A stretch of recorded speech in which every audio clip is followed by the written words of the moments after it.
This program lineup is brought to you by Vision Express. KUAM TV8, first on Guam.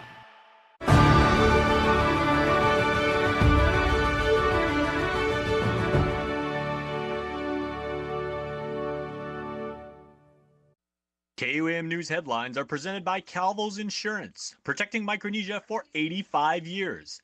Matson and the Adahi Itano program. Apply at matson.com. Cars Plus, Guam's automotive leader in sustainability and electric vehicles. Learn more at carsplusguam.com. McDonald's of Guam, I'm loving it. And King's Restaurant, serving your local breakfast, lunch, and dinner favorites for over 45 years.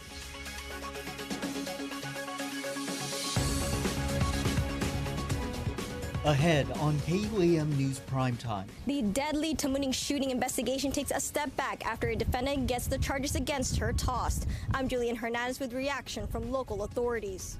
The NMI's chief parole officer Nick Rages appears in Superior Court facing charges of misconduct in public office and forgery. I'm Tomas Manglonia with the full story coming up.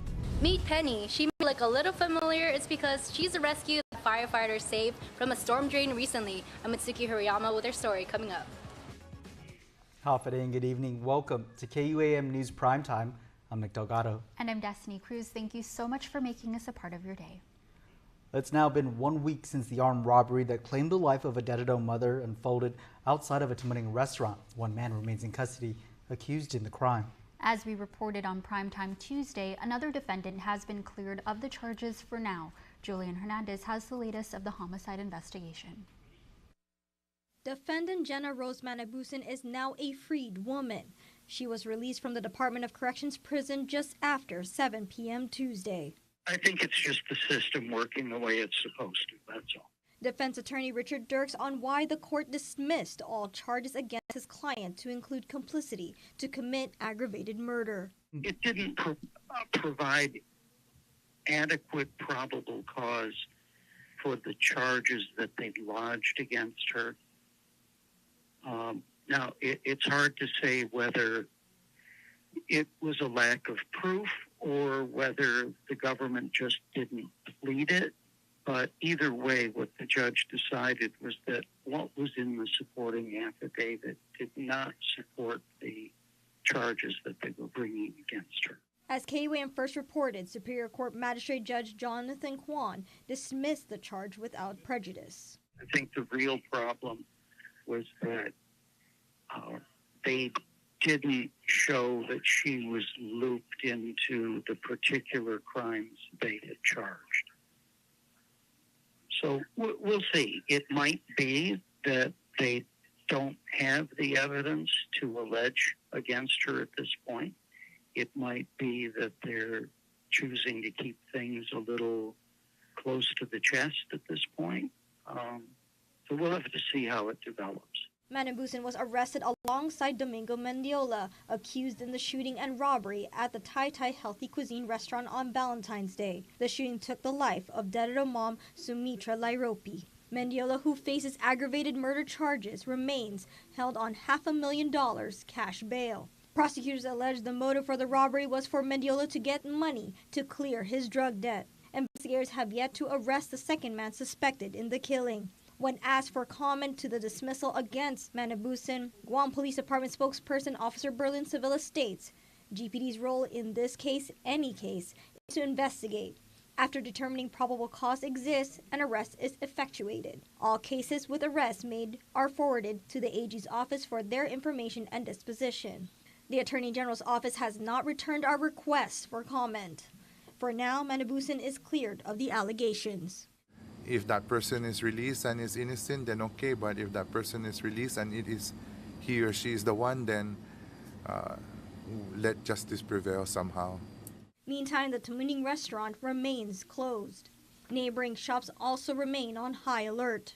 Our security level is more intense now. We were watching out for each other. It's honestly been really scary because we've had problems and incidents here before that caused us to be cautious, but ever since the shooting, it's a whole different story. Julian Hernandez, KUAM News. A 16-year-old girl was able to escape her alleged abuser who had molested her multiple times. Authorities made the arrest Tuesday night. Moses Solomon, 37, is charged with 2 counts of 4th-degree criminal sexual conduct and family violence. Court documents state Solomon allegedly attacked the child at a Dededo residence before she was able to escape and called 911 for help. The alleged victim told officers she was afraid because the defendant was drunk and had hurt her. The victim also alleged that Solomon molested her multiple times in recent months. Was there some election year political intrigue underlying a relatively minor $50,000 appropriation bill?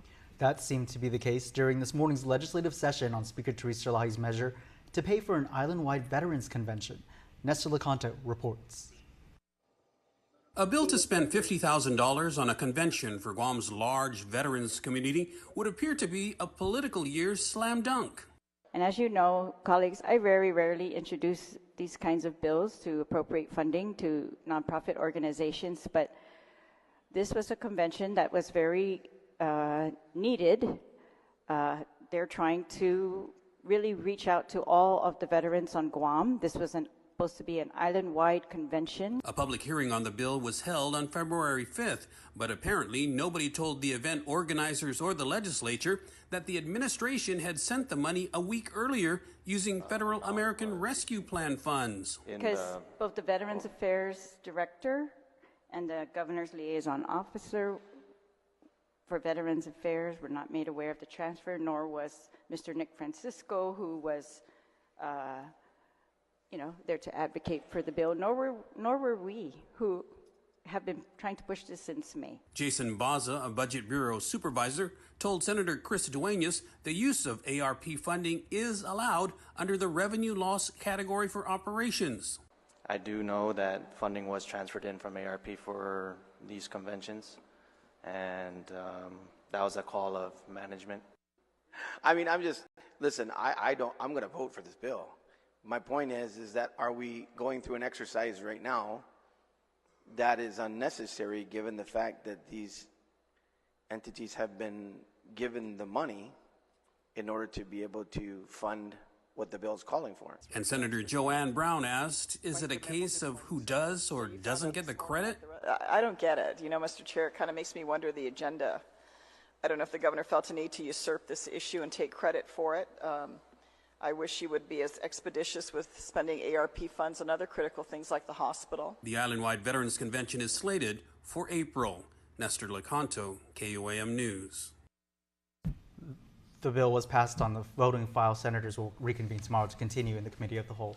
Well, it looks like the $100 monthly power credits will continue, citing the need for urgent relief from the steep increase in GPA power bills. Speaker Theresa Lahi has certified that emergency conditions exist. She waived the public hearing requirement for Senator Will Parkinson's measure, which would extend the credit till next March. That means the measure can be heard during the current session.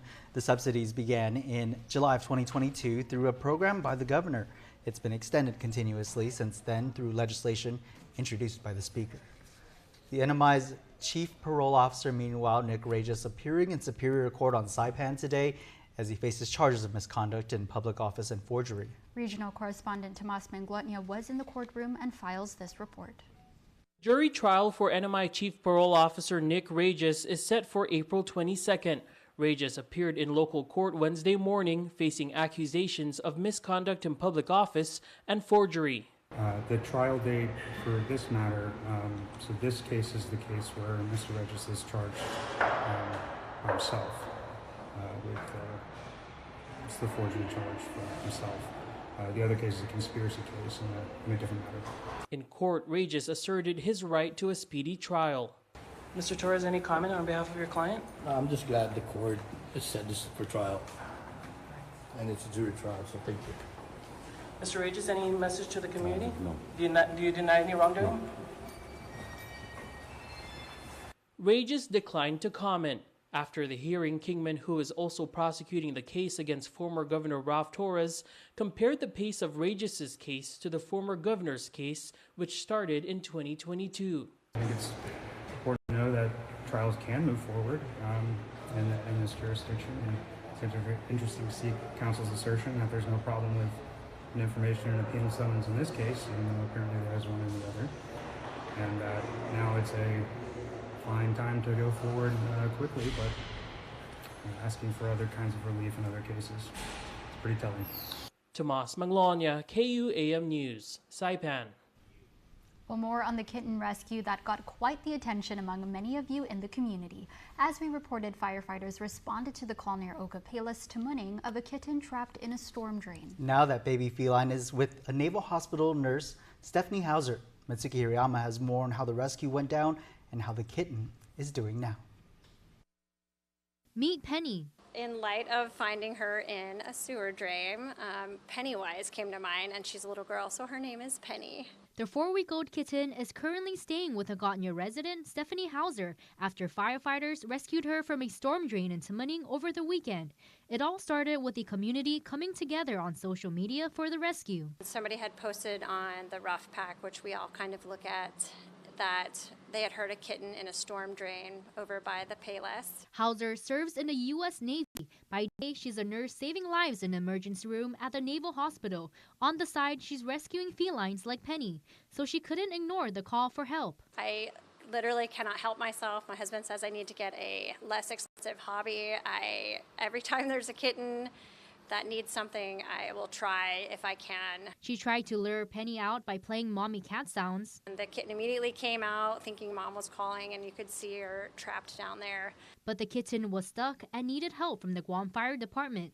The Tamuning Station firefighters responding to the call while also using the rescue as training. Fire chief was actually really incredible, and he used it as a training moment. He used terms like, oh, it's similar to a confined space rescue, and this is how you make a fulcrum so you can get a very heavy object out because the grates are heavy. Now Penny is safe and sound with Hauser and on the mend. She was really dirty, as you can imagine, and wet, a little bit, very terrified initially, a little dehydrated and maybe really starving. So got her cleaned up, a bath, got her some dewormer. She's already eating wet kitten food, drinking, using a litter box. She'll be watching over the kitten until she can find her a forever home. This one seems to be a very cute purr, very playful, and really affectionate towards people so far. Mitsuki Hirayama, KUAM News.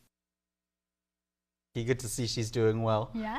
Well, breaking just before coming on the air tonight, former Congressman Mike St. Nicholas eyes a return to Congress. He writes that he has picked up a packet at the Guam Election Commission to run for the 2024 election cycle for Congress. He says it is with great humility that we make ourselves available once again to serve if our people so will have us. Again, that's former Congressman Mike St. Nicholas running under the Democratic ticket to be Guam's delegate, returning to that seat he's hoping to, but he will go up against Democrat candidates Ginger Cruz and Amanda Shelton, the senator, this August during the primary. We'll be right back. Troy Polamalu Safety, a.k.a. the Quiet Storm.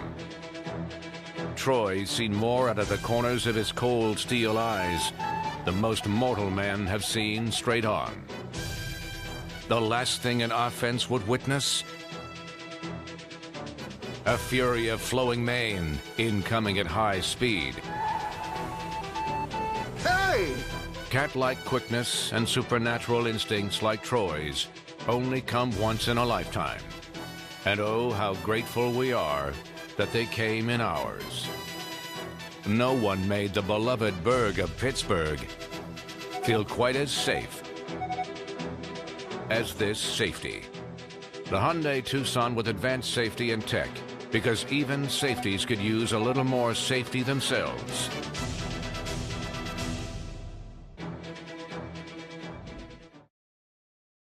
In the heart of time, friendships have blossomed and connections have grown. From the letters we wrote to the calls we made, we've laid the lines to weave our stories together. From the distant past to a brighter future, we are forging paths, bringing tomorrow's islands today.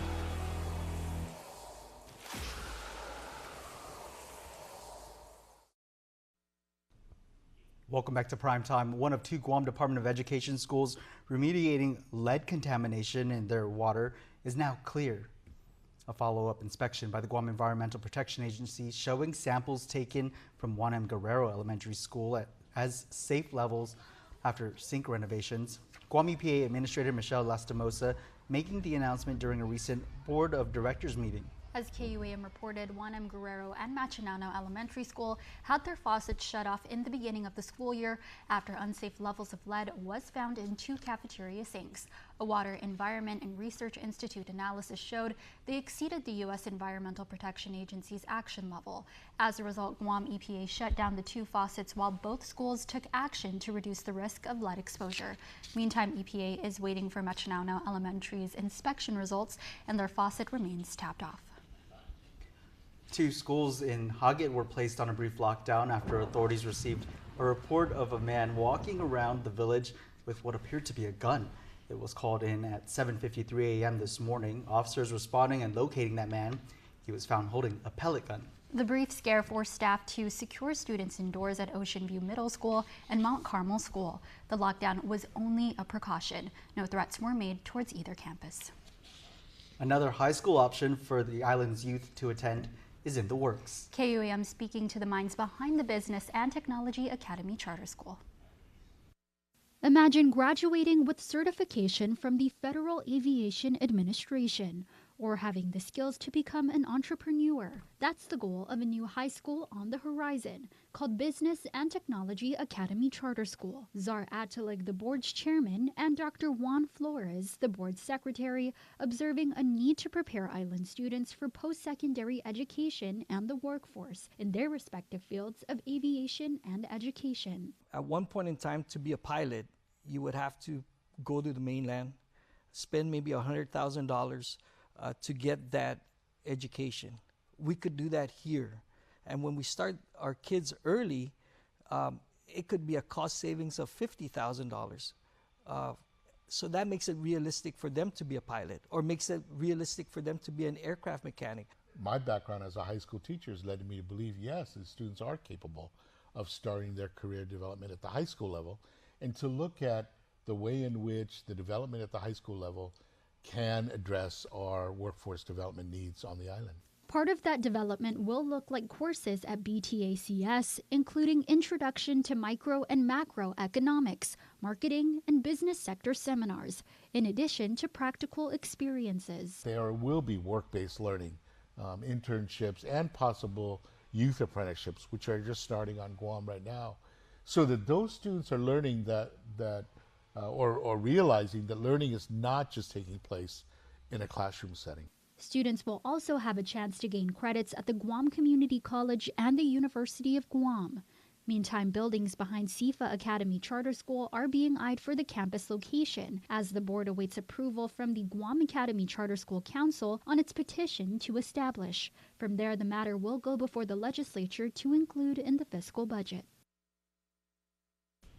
The Women's Business Center is the place to be on Saturday, February 24th for an evening full of fashion, food, cocktails, art, and more. Jonah Gincharfaris has more on Rhythms of Resilience. Guam Women's Chamber of Commerce Executive Director Janice Halsey and the newly elected board are excited for their first event of the year.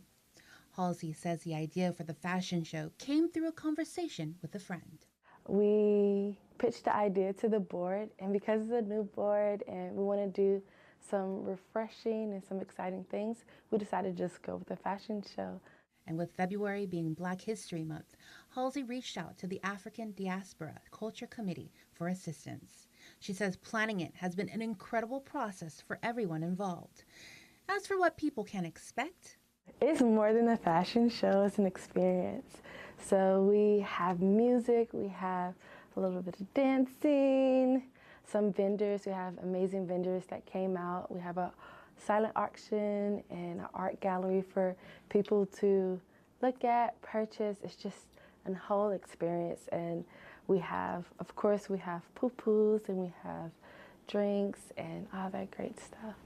The fashion that will be featured and available for purchase is from Oringo African Couture, located in Tamuning, a woman-owned business offering African apparel, jewelry, and artifacts.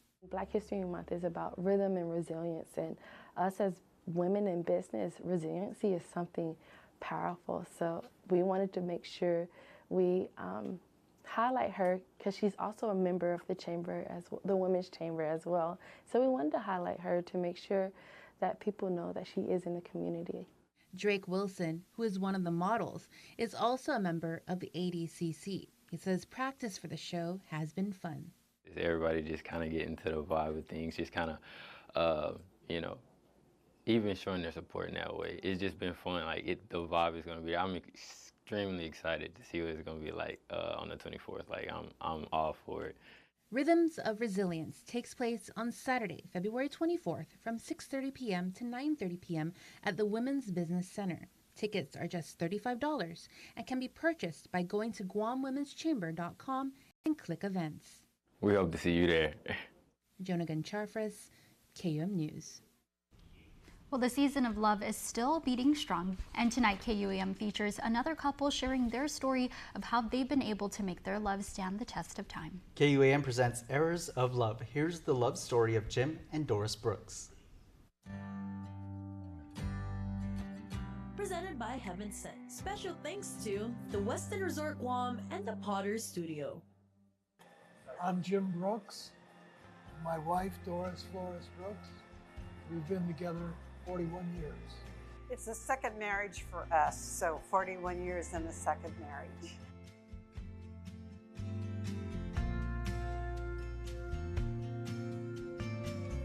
For me, one thing that we always do every night before we go to bed, so we say, I love you. And going to church on Saturday evening, we're very regular in that endeavor. Every Saturday, we go to church. Church is a part of our life. Yeah.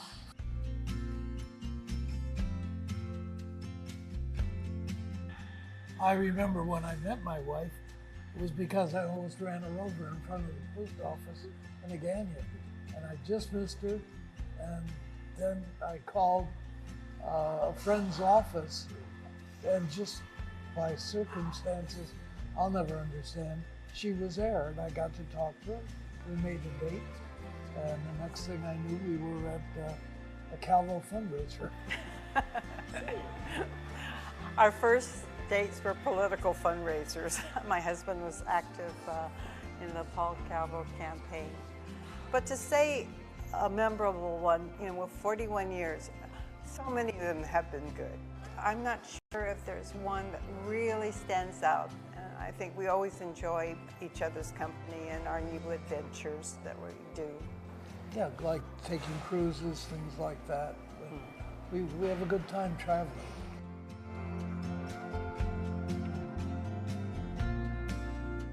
Getting over your arguments, you know, because couples do argue. I tend to be a little bit more hot-tempered. I blow off more easily than he does. But getting she gets over it. Yeah. She gets over it quickly, and we get reconciled. Yeah. So, yeah, not staying mad at each other for too long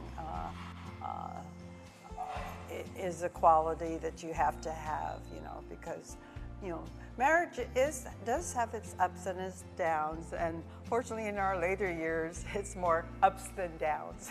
Yeah, I think the longer you're together, the less often you fall into strenuous arguments.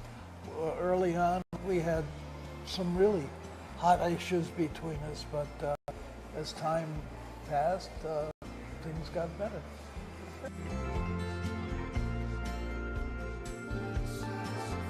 Our Holy Land trip. Oh, the Holy Land, yes. Yeah. When we went to Jerusalem and where else did we go? Well, throughout the Holy Land, and it was a time unlike now, when there was peace, when you could safely walk around and see and do things in the Holy Land. I'd be afraid to go there now. I think is very memorable is a number of couples. We went to Cana, and we renewed our wedding vows at Cana, and I thought that was really very nice to do that right in Cana.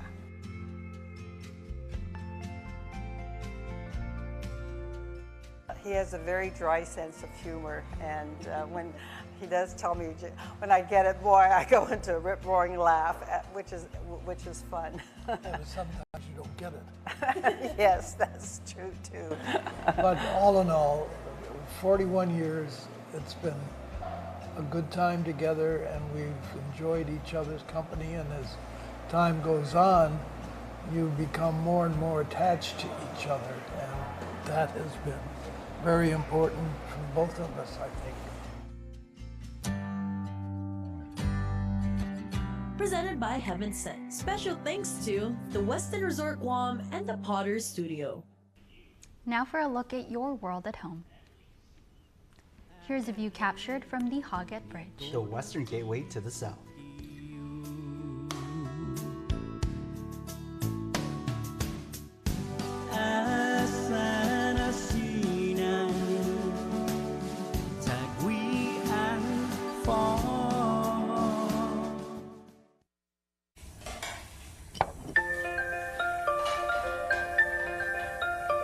Honey, do you want some milk?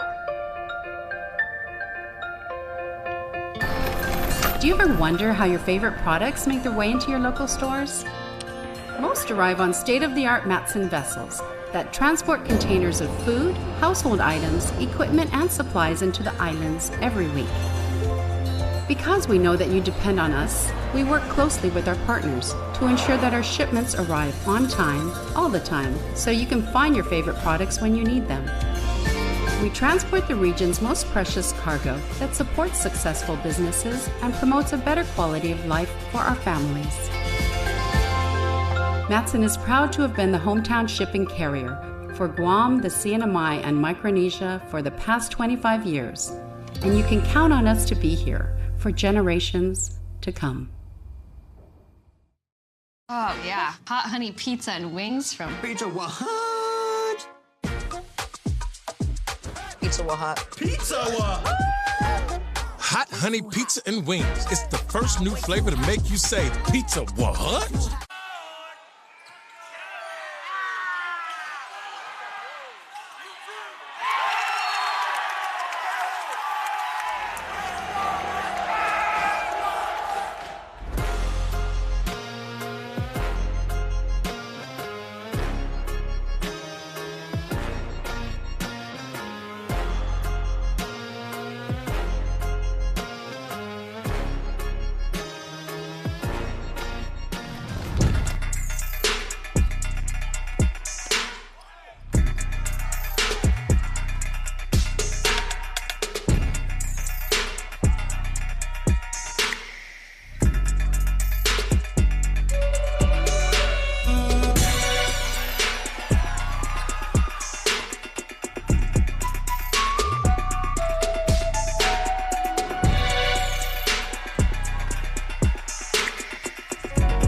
keep the smile on your face, the moments you can't replace, and I'll be around. Whoa, you can count on me. You can count on me for life. Wherever life takes you, we're always here for you. Calvo's Insurance. Count on us for life. When ordering the best Big Mac ever made in all of Big Mac history, with more special sauce in every bite, expect some unexpected company. He does this all the time. Introducing the bigger and better Double Big Mac, a taste sensation with 4 beef patties, Big Mac sauce, and the works. Hurry before the Hamburglar steals it away. Robble, robble, for a limited time, only at McDonald's. Ba-da-ba-ba-ba.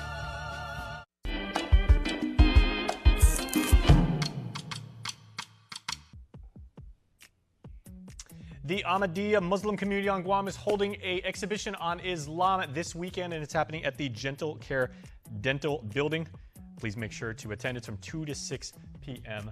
Do make sure to pass by. The 36 Rainbows for All Children is having a run walk. It is 3.5 miles. It's Run Walk for Youth 2024. It's on March 2nd. It is at GPO, and you need to register to take part. And if you are a friend of the Fanihi, and most of us here at KUAM are, you are being sought for the 3rd annual Tinian Island-wide Fanihi count on the 29th. Make sure to count the Fanihi. And make sure to watch News Bites, because that's what we do. It's birthday wishes time. Here's your Cold Stone Creamery Birthday Club shout-out submitted on KUAM.com.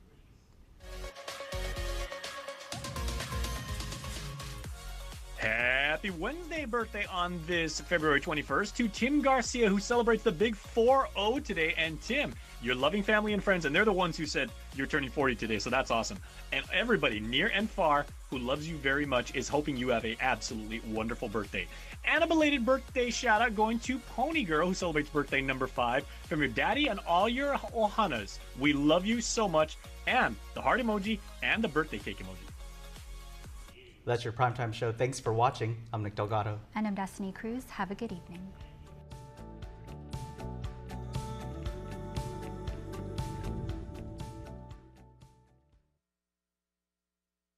Ali, Mogisin, Hafide Zantiro, Rananim, Kasalele, Lengwo, and Yakwe. Welcome back to another edition of the One Micronesia Show. Here we go. I got a jam-packed show for you guys, so let's kick it off with this one. Just recently, they were on Guam to compete for their first ever Jiu-Jitsu competition. I'm talking about FSM BJJ. Check it out.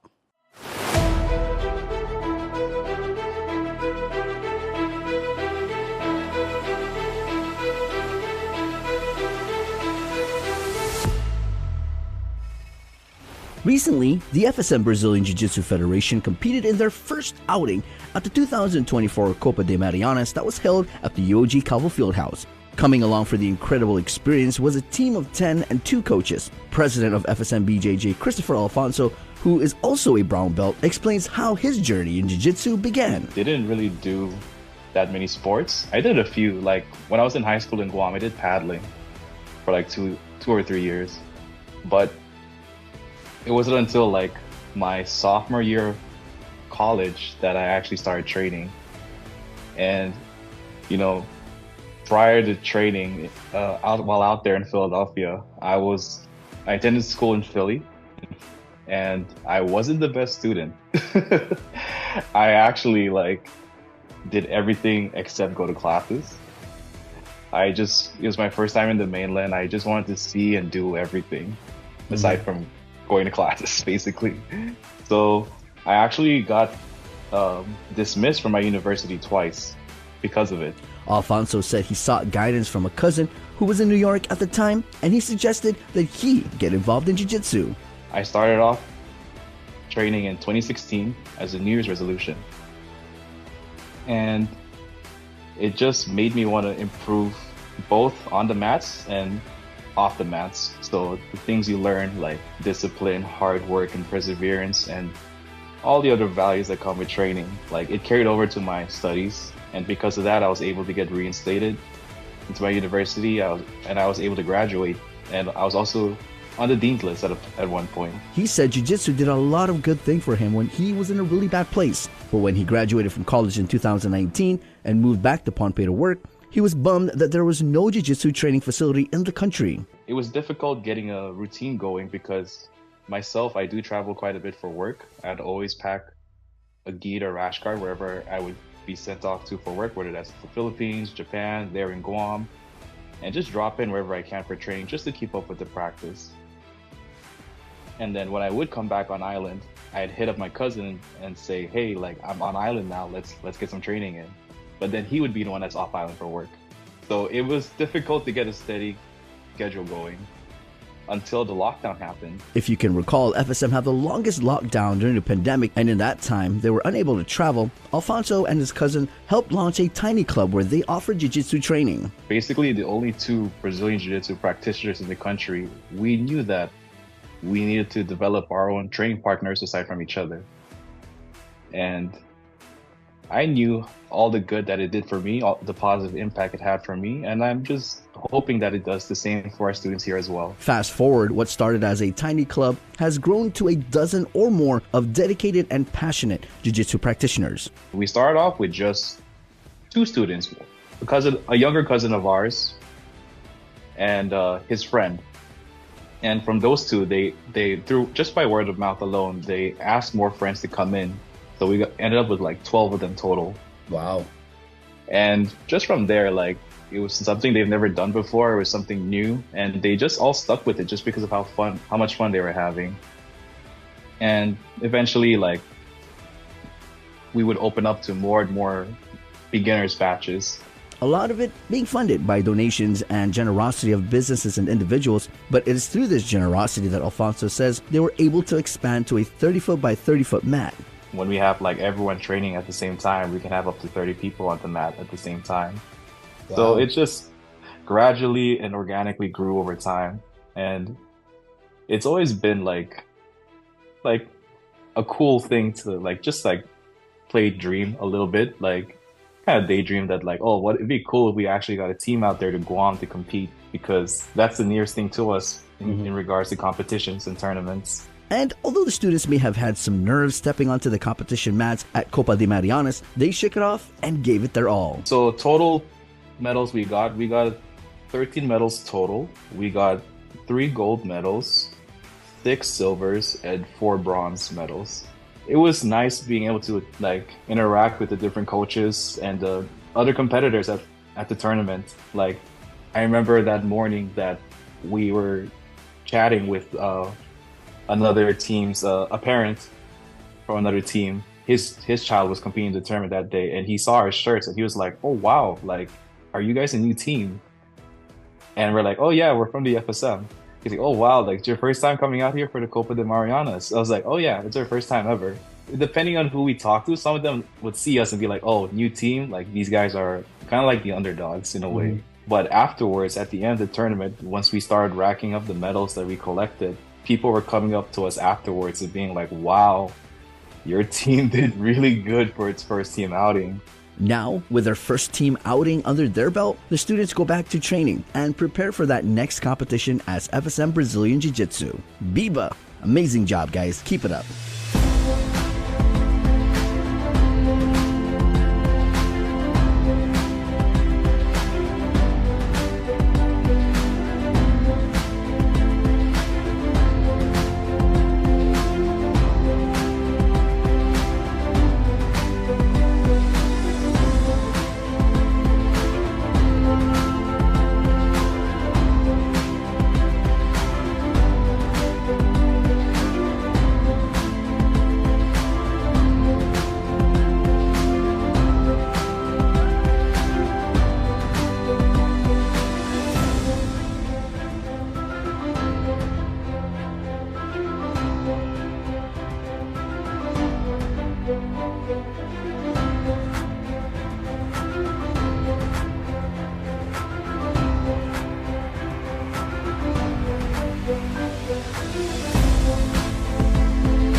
3. 1, 2, 3. What an amazing story, and on top of that, an amazing performance at Copa de Marianas. Good job, FSM BJJ, and I can't wait to meet you guys when you guys come back to Guam for your next competition. Guys, we're going to take a break and we'll be back with more of the One Micronesia Show.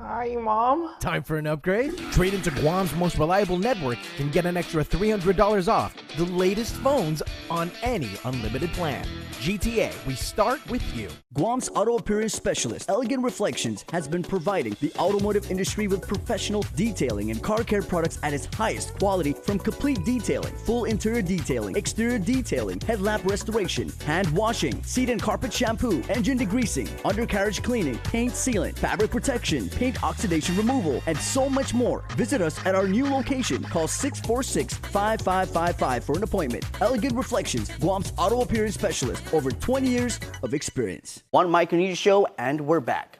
The spirit of the people of Micronesia shined bright in the halls of Congress at the beginning of this year. Guam leaders joined other island delegates in Washington, D.C. to talk about the Guam Host Compensation Act.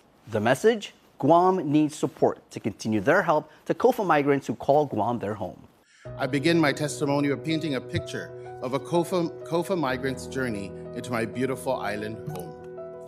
A couple with 7 children living in Chuuk makes the difficult decision to send the husband to Guam in search of better opportunities. Chuukese is his first language, and he is not proficient in English. Upon arrival in Guam, all travelers must go through customs and immigration process. He needs help understanding the forms presented to him for completion and answers them as best as he can. Upon leaving the baggage claim terminal, family or friends residing in Guam meet him, and he is excited at the prospect of one day reuniting with his wife and children in Guam. He is not accustomed to searching online for jobs, so he begins his job search by speaking with those in his social circle. After months on Guam, living with 15 relatives in a substandard wood and tin 2-bedroom home, and remaining unemployed, he finally lands a job as a yard maintenance worker and earns less than $500 a month. He slowly discovers that reunification with his family will be more complicated than imagined, and he longs for his wife and children. Out of frustration, he turns to alcohol to numb the loneliness and pain of being unable to provide the life he and his wife dreamed of for their family. He continues to utilize alcohol as a crutch, and in an inebriated state, commits an unintentional crime of vehicular homicide. He then becomes a consumer within Guam's justice system. I want to emphasize support for compacts of free association, otherwise known as COFAs, as well as the support of our governor and Guam citizens. These agreements are critical to maintaining a free and open Indo-Pacific. They also represent America's commitment to close relations with the descendants of the former trust territory of the Pacific. COFA migrants are our neighbors, our co-workers, and our leaders on Guam, who we do not seek to end the agreements or our relationships with the Federated States of Micronesia, Palau, or the Marshall Islands. Instead, I hope this bill will be the first step in redefining our inter-island relations and helping to build a stable, prosperous economies for all island nations in the Pacific. My bill, H.R. 6273, would seek to alleviate the stresses of this migration in 3 ways. First, by reauthorizing compact impact aid to host jurisdictions and changing the recipients to only insular areas. This is done with the understanding that CFA will solve the issues states are facing, but will not fully solving the concerns of the insular areas. To illustrate this point, I would ask unanimous consent to enter into the records GovGuam's calculated cost of hosting migrants. So ordered. These numbers are regularly over $100 million annually. Meanwhile, Compact Impact, even when it existed, only sent 15 million to Guam. This disparity will only be more prevalent when Compact Impact ceases altogether. Guam will always welcome migrants looking to work hard and make good living. We acknowledge the unintended but significant costs to Guam and other territories and states related to the Compacts of Free Association, COFAs. According to a 2018 GAO report, after over 70 years of close social, political, economic, and cultural ties with the freely associated states, the FAS or the FAS, an estimated 94,000 FAS individuals have properly exercised their ability to travel under the compacts and now call the United States their home. This includes communities in virtually every state and territory in the country. However, we cannot support H.R. 6273. This bill would impose additional requirements for non-immigrant residency in Guam, which would place at risk our close relationships with the FAS, a cornerstone of U.S. national interests in the Pacific. Further, the intended effect of the proposed legislation on the compacts and the Immigration and Nationality Act is somewhat unclear, given that under the compacts, eligible FAS citizens do not require visas to travel to the United States, including Guam. We agree with Representative Moylan that more federal resources must be dedicated to support host territorial and state governments and FAS individuals residing in Guam and the other territories and states. Reimbursements to the government of Guam have been insignificant. Before fiscal year 2024, Guam received between $12 million and $16 million annually from the federal government for our government's cost in providing public services and programs to COFA citizens, and between $1.4 million to $2 million annually in Compact Impact discretionary funds. We estimate that the government of Guam spends between $132 million to $150 million each year providing such services and programs. Therefore, I request your support for Compact Impact funding solutions. H.R. 1571, also known as the Compact Impact Fairness Act, CIFA, alone cannot adequately reduce the cost that COFA migrants have on our host communities. Several local services and programs rely on Compact Impact funding that CIFA cannot cover, with education and public safety costs being the most significant. Guam has graciously hosted our COFA guests for almost 4 decades. In 2018, the U.S. Census Bureau officially reported that Guam has the highest number of COFA migrants in the country, with 18,874 residents from the freely associated states, or a little over 10% of our total population. Now in 2024, the number is estimated to be around 24,000 migrants, close to 15% of Guam's population, which includes a couple of generations of COFA American citizens. Despite hosting the most COFA migrants, Guam still does not receive the most significant amount of Compact Impact funding. The Office of Insular Affairs allocated only $35 million in Compact Impact funding, including $5 million, which may be available at the discretion of Congress.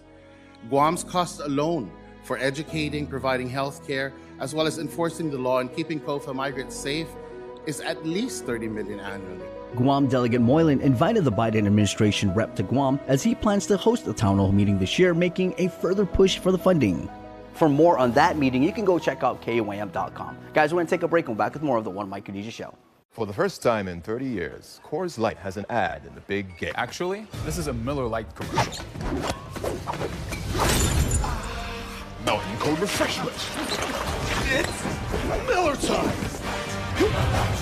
Great taste. Less filling. Cold as the Rockies.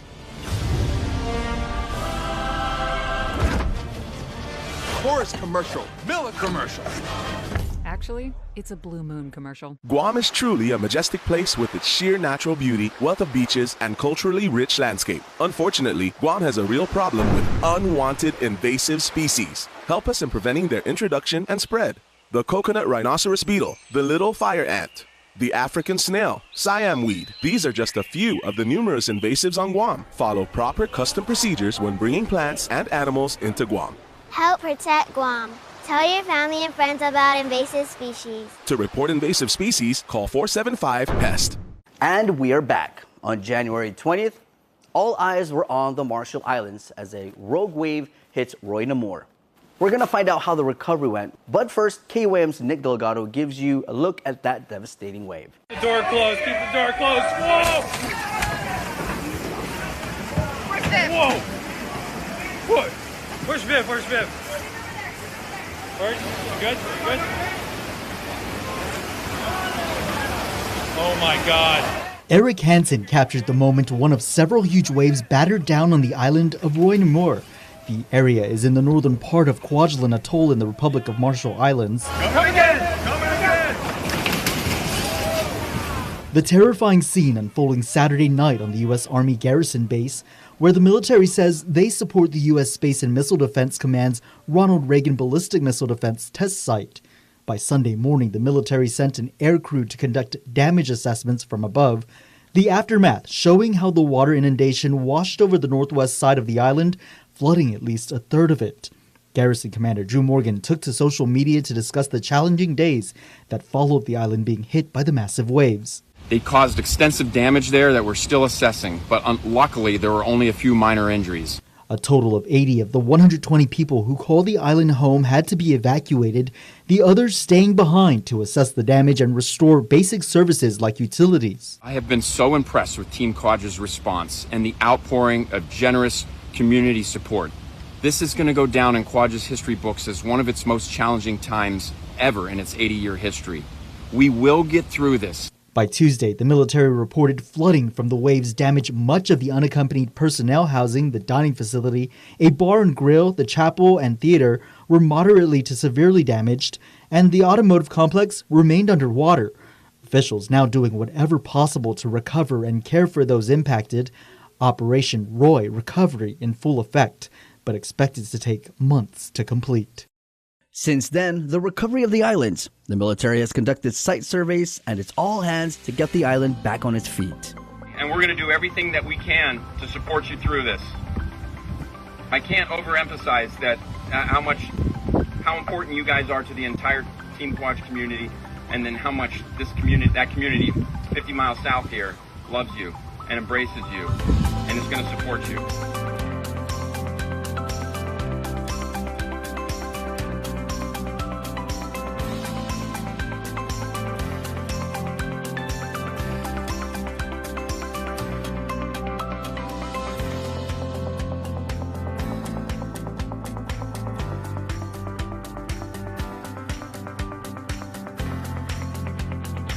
The team rallied and we started to put together the picture of what was going on.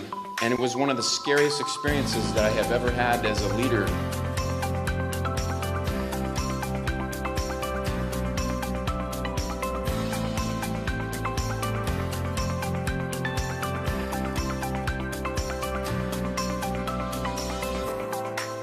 This is going to go down in Quadra's history books as one of its most challenging times ever in its 80-year history. We will get through this, and we are settling in for a marathon of recovery ahead. It may last months or even years. But remember, we're important to our nation's security, and this is our home. We love our home. I'm proud of you, Team Quad. We're showing the world that we are truly one team.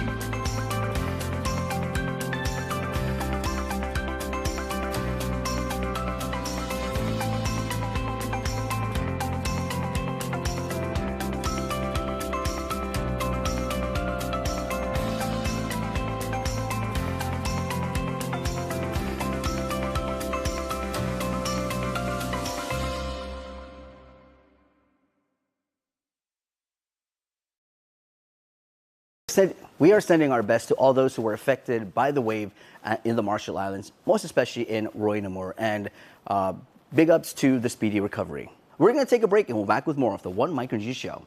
Brian Dawkins, Safety, a.k.a. Weapon X. Brian laughs at audibles, laughs. For there is nothing he does not anticipate. he is never caught off guard because his guard is always up. His skills of perception are honed like talons. Brian sees all. He knows all, dominates all. His defensive prowess is feared the world over. The all-electric Hyundai Ioniq 5 with advanced safety and tech. Because even safeties could use a little more safety themselves. Search for your Hyundai Ioniq 5 today. In the heart of time, friendships have blossomed and connections have grown. From the letters we wrote to the calls we made, we've laid the lines to weave our stories together. From the distant past to a brighter future, we are forging paths, bringing tomorrow's islands today.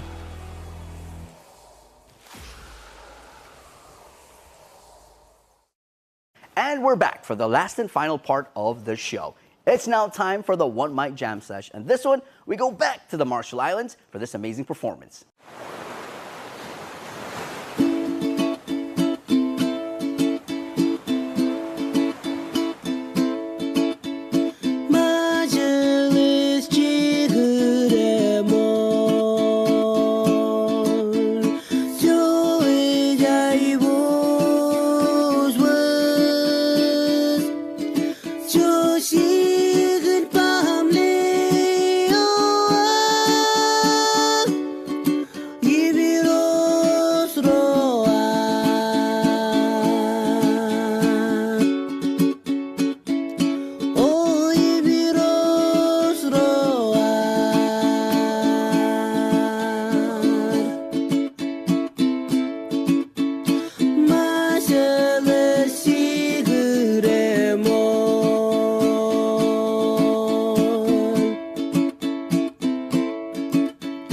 You